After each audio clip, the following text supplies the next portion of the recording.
Let's connect it to the HC05 Bluetooth module, and yeah, let's operate it. Fucking work. Now that's what I'm talking.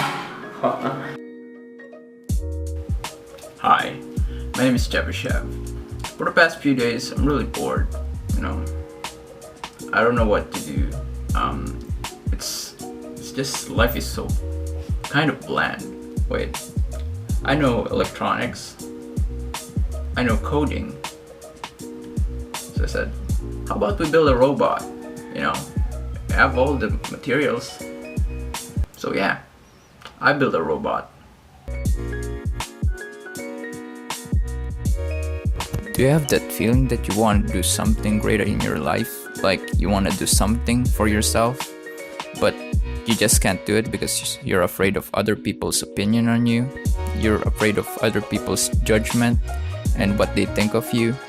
You just want to do it. You want to have fun while doing it, but you just can't because other people are dragging you down. Well, let me tell you this way. Any joke can be funny because of delivery. Except abortion jokes because there's no delivery. Oh shit, I mess up. No, it's not what I meant. No, fuck. I'm sorry. It's just I want to motivate all of you to do something in life that you really wanted to do, like without the judgment of other people in your mind. That's it.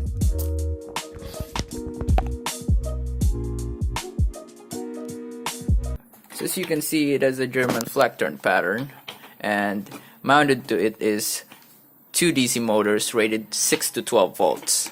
And over here, as you can see, we have two mini trolleys that I bought from Ace Hardware.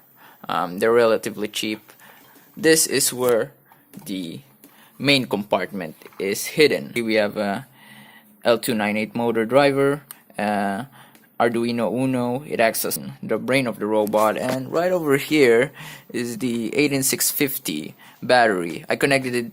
It's three batteries that I connected in series to have an output of 12 volts. And over here is the flip button. And I switch it on and I switch it off right over here. I jam it all together to make this coherent robot. So you might be asking, where is the transmission system so we could actually control this robot using our mobile phone? It's right over here. This is the HC05 Bluetooth module.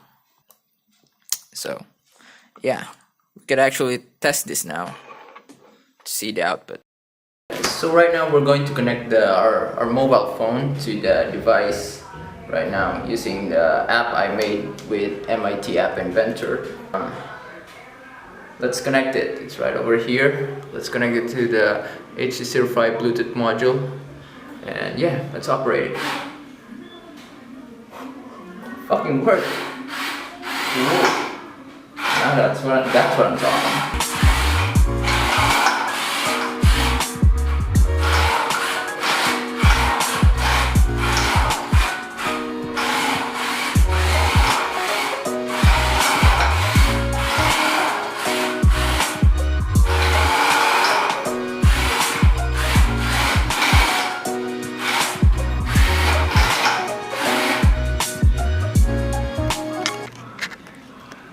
Wow. It's fucking boring. I had this crazy idea. Our robot is basically a Bluetooth controlled robot. How about let's upgrade it? Make it a little bit cooler, Bluetooth controlled.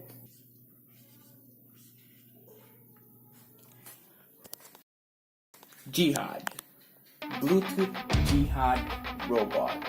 Through thorough research, I found out that our Aryan friends from the West had made a similar design 70 years ago, which they used in their holy war. So I decided to build one on my own by fastening in my own demolition in the robot. I built this, basically a detonator system. We used the 12 volts capacitor with 100 microfarad. We plug this in and this thing explodes. That's the concept of this thing.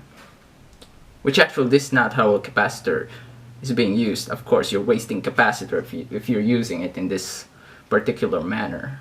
So, to demonstrate how a capacitor explosion works, we're going to test it. So right now, I hooked up the capacitor in a power outlet, and I've used some switch, and we can turn on and off, as you can see. So right now we're going to test it, if it actually works. Oh!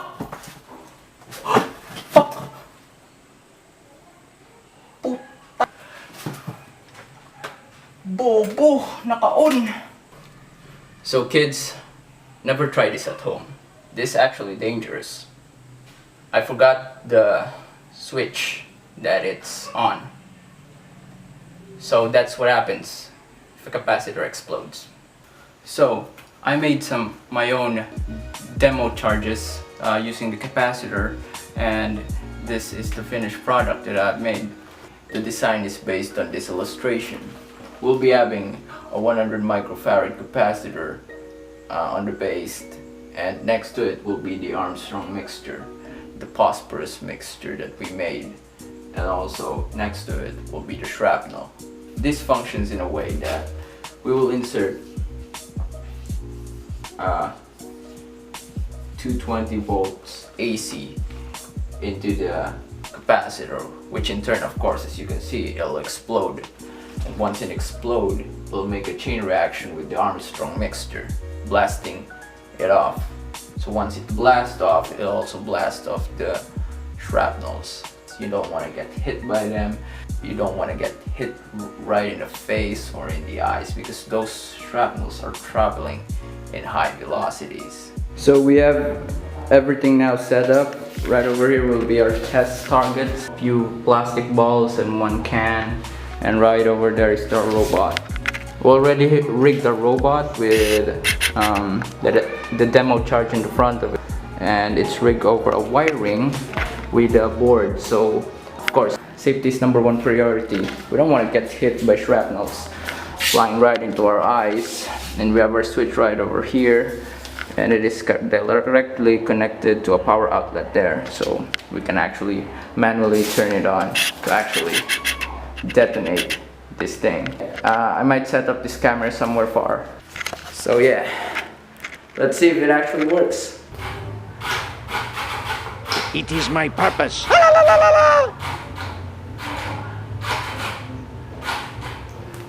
Okay.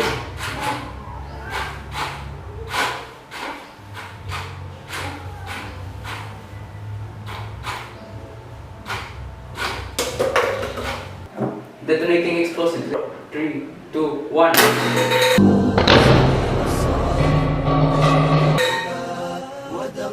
3, 2, 1. بين اقتحام يبين وكاتم صوت جميل صدى به عز ديني. It detonated, it exploded. As you can see, it smells something here. There are pieces of shrapnels that is littered in the place. It blew the cap right away. Right over there, that's the blast mark of phosphorus. It acts like an anti-personnel detonator of some kind. So yeah, it doesn't have much power, but it's still really dangerous, to be honest. To conclude this video, capacitors are really dangerous. What I'm saying is that you have to know the proper voltage rating of each of the capacitors. You went over that threshold voltage, it explodes. There's another factor, the polarization of your capacitor if you're inserting it in a DC connection. What I mean is that positive to negative, negative to positive. To conclude this video, therefore, is that the experiment is a little bit dangerous. You don't want to try that at home. I'm only doing this because of professional reasons. I have the knowledge, and I'm bored. Yeah. I don't know what I'm gonna do with my life. I hope you liked the video. Subscribe or not subscribe. I don't know. I'm just fucking bored, to be honest. Anyways, that's it. Yeah. God left me unfinished.